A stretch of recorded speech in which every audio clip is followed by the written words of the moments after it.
Hello welcome to my YouTube channel Ramya's family vlog. ഇന്ന് നമ്മൾ വന്നിരിക്കുന്നത് ഹെയ്നു ബേബിയുടെ ഫസ്റ്റ് ഡേ വീഡിയോയുടെ വ്ളോഗ് ചെയ്യാൻ വേണ്ടിയിട്ടാണ്.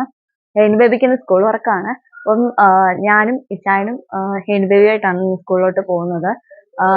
ജൂൺ 4th നമുക്കിപ്പം ക്ലാസ് ശരിക്കും തന്നെ സ്റ്റാർട്ട് ചെയ്യുന്നത്. അപ്പോൾ ഇന്നത്തെ വിശേഷങ്ങൾ കണ്ടാലോ.